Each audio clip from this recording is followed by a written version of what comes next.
He's been on this medication for less than 48 hours, and my son just spoke for the first time. My nonverbal son just spoke for the first time in over 3 years.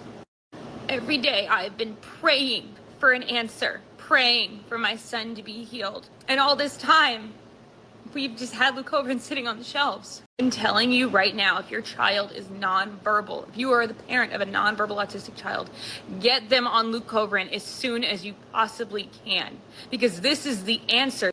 All right, so I've mentioned this before, but I have an adult son who's developmentally disabled. He'll never be self-sufficient, ever. And I just think, if this is true, what kind of government did we have? What kind of FDA did we have that would keep this information, this life-changing information that could change in a life-changing way the mental capacity of a child, and they denied that information to the parents? No, I don't think this thing would help my son in particular, but there's a lot of autistic kids out there that fit this description, and maybe if you give it sooner, it helps more. Right? A child's brain is developing very rapidly. The ability to learn languages later in life is not the same as earlier in life.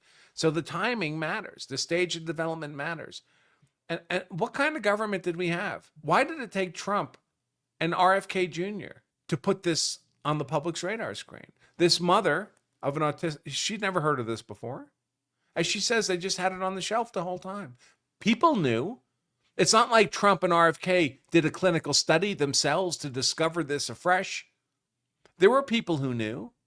They just weren't sharing the information. It was buried. Unbelievable. It makes me feel like my government has been a monster. How could anybody do this? Imagine what this woman's going through. She's got a 2.5-year-old who speaks words and suddenly gets a shot and can't speak anymore. At 3, at 4, at 5. By 5, you're teaching that kid sign language. They're never going to speak. And after 48 hours on this drug that people knew about could be helpful, the kid's talking. I mean, it feels like torches and pitchfork stuff, doesn't it? It feels horrific. It feels monstrous.